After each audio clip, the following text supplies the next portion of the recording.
गौतम बुद्ध का जन्म ईसा से 563 साल पहले, जब कपिलवस्तु की महारानी महामाया देवी अपने नैहर देवदाह जा रही थीं, तो रास्ते में लुम्बिनी वन में हुआ।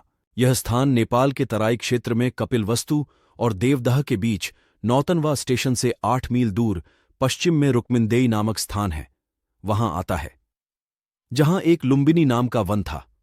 उनका नाम सिद्धार्थ रखा गया। उनके पिता का नाम शुद्धोदन था। जन्म के 7 दिन बाद ही मां का देहांत हो गया। सिद्धार्थ की मौसी गौतमी ने उनका लालन पालन किया। सिद्धार्थ ने गुरु विश्वामित्र के पास वेद और उपनिषद तो पियारहे ही, राजकाज और युद्ध विद्या की भी शिक्षा ली। कुश्ती, घुड्ड दौड़ी, तीर कमान, रथ हाँकने में कोई उसकी बराबरी नहीं कर पाता। सिद्धार्थ के मन में बचपन से ही करुणा भरी थी।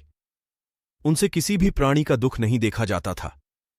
ये बात इन उदाहरणों से स्पष्ट भी होती है। घुद्धा दौद्दाच में जब घोद्धे दौद्धाते और उनके मुंह से झाग निकलने लगता, तब सिद्धार्थ उन्हें थका जानकर वहीं रोक देते और जीती हुई बाजी हार जाते थे। खेल में भी सिद्धार्थ को खुद हार जाना पसंद था, क्योंकि किसी को हराना और किसी का दुखी होना उनसे नहीं देखा जाता था। एक समय की बात है, सिद्धार्थ को जंगल में किसी शिकारी द्वारा तीर से घायल किया हंस मिला। उन्होंने उसे उठाकर तीर निकाला, सहलाया और पानी पिलाया। उसी समय सिद्धार्थ का चचेरा भाई देवदत्त वहां आया और कहने लगा कि यह शिकार मेरा है, मुझे दे दो। सिद्धार्थ ने हंस देने से मना कर दिया और कहा कि तुम तो इस हंस को मार रहे थे, मैंने इसे बचाया है। अब तुम ही बताओ कि इस पर मारने वाले का हक होना चाहिए कि बचाने वाले का।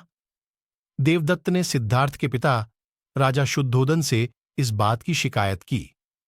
शुद्धोदन ने सिद्धार्थ से कहा कि यह हंस तुम देवदत्त को क्यों नहीं दे देते? आखिर तीर तो उसी ने चलाया था।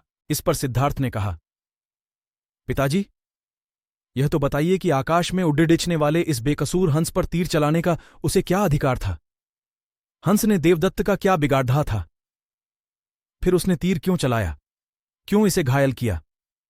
मुझसे इस प्राणी का दुख देखा नहीं गया, इसलिए मैंने तीर निकालकर इसकी सेवा की, इसके प्राण बचाए।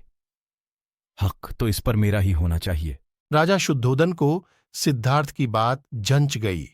उन्होंने कहा कि ठीक है तुम्हारा कहना, मारने वाले से बचाने वाला ही बद्धा है, इस पर तुम्हारा ही हक है।